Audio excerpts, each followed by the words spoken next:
Yeah. Barakatah Yahweh, Barakatah Yahweh Shai, Barakatah Yahweh, Barakatah Yahweh Shai, Kahaloyum, Yahweh, Basham Yahweh Shai, Basham Rakal Kodash. Double honors to the apostles and elders of Great Millstone who rule well. Salutations to the Akim and the four winds, preaching in truth and sincerity, risking their lives more now than ever. The hopeful elect, the elect, Shalom. To the Israelite foreigners whose phenotype may look like another nation, but bloodline goes back to Israel and have come back to the fold. Shalom. To the sister Akwaf, listen in silence. Shalom. This your brother Aram Yahawada with the lesson. The city of Lund in southern Sweden dates back to medieval times. Over the centuries, it's witnessed plenty of change, but now there's a whole new sort of evolution going on. I'm here to meet some of the thousands of people in the country who are adapting their own bodies, who are inserting microchips under their skin.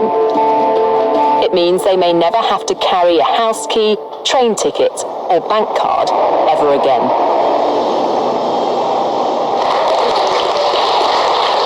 This is a microchipping party. Hannah's getting an electronic chip implanted into her hand. She believes one day we'll all be chipped like her. So congratulations, Hannah. Thank you. You've been chipped? Yes, I have. How does it feel? It feels good. I'm excited to see what I'll be able to do now. Can I touch it? Yeah, you can feel it there. I feel like this is the future. It's the next big thing that's going to happen. Happy Cyborg birthday. Happy Cyborg birthday to you. Thank you. Congratulations. But is this sci-fi fantasy or practicality? I want to know why anyone would want to do this. For this teenager, microchips, it seems, are in her DNA. She is my daughter and the father. So you're a microchip family? We will become one now today. Magnus and his daughter Felicia have come here together tonight because they believe this is the future. You're going to have an upgraded dad. As they say, it was good being a human, but being a cyborg is better. Didn't feel It's a quick, simple procedure with potentially huge significance. So you're officially part machine. How does it feel? This is awesome. How cool is that? Do you think in a few years' time, in a decade perhaps, we'll all have things like this? Yes, of course. I really do. For around £130, anyone can get a tiny microchip like this inserted just beneath the skin in their hands. I can't help feeling a bit squeamish about it, but maybe I'm just behind the times.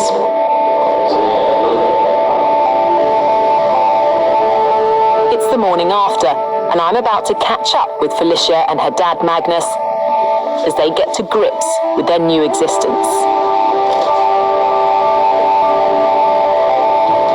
So when you woke up this morning, was it the first thing that came to your mind? How did you feel? I felt a little bit strange because now I'm a cyborg and it feels very cool.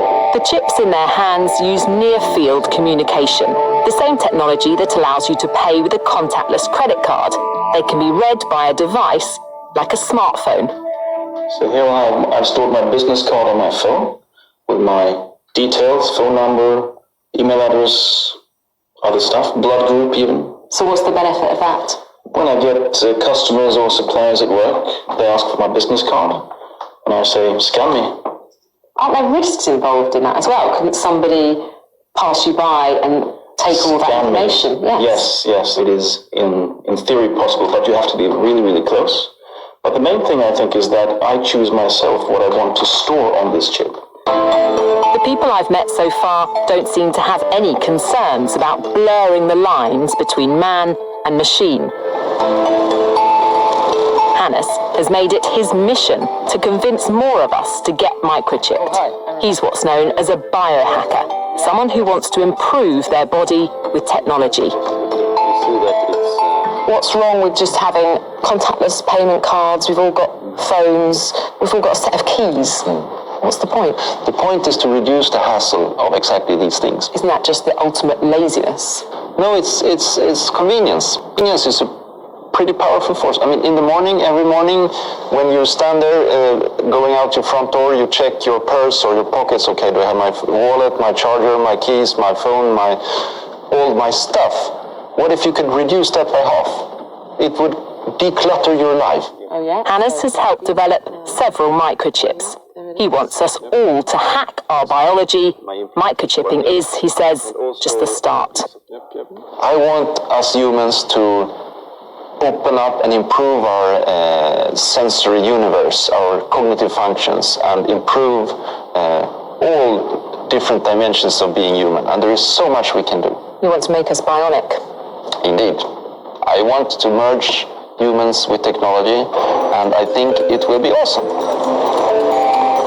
I want to understand why it's people in Sweden who are enthusiastically embracing this idea, when many others might be skeptical. This is a nation of early adopters. Sweden's set to become the world's first cashless society, and the economy here is driven by digital innovation. This national rail company has taken microchipping on board, with 2,500 passengers signing up to use their chip instead of a paper ticket. I've come to the capital, Stockholm, the epicenter of this tech revolution. At this shared office, hundreds of the workers have been microchipped, so no need for a security pass to get in. Per has had his chip for 3 years. So I take my chip and open the door. It means he can buy a drink without cash or a card, but for him, it's about much more than practicality.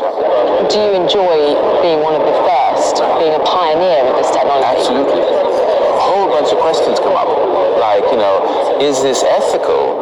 Do we want to have that? Or will we be sort of a nation of cyborgs in the future? What will happen? So a lot of sort of really interesting discussions come out from, talking about the chip. It triggers an ethical debate. Yes.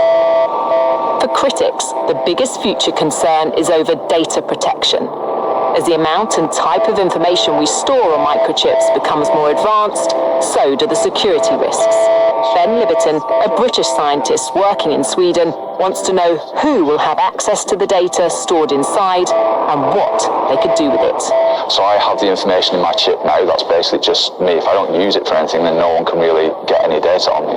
But then if I start to use it at work, then work knows when I've interacted with something at work. If I then go to the canteen people know exactly what I've interacted with there. So the wider spread it becomes, and the more that we can interact with different things, then our data is being kind of shared and incorporated in lots of different places. The nightmare situation in that case would then be that someone else has access to my health data, and that one day I get a letter through the door that's like an increase in my health insurance premium before I know that there's any problem with my own health. So I think we have to be cautious now in the very early stages to make sure that we're actually controlling how the information is being shared. For now, it seems to me, what the chips can actually do is fairly limited. But the people I've spoken to are convinced that this technology will, one day, change the way we live. That in the future, we will all be chipped. And they are leading the way.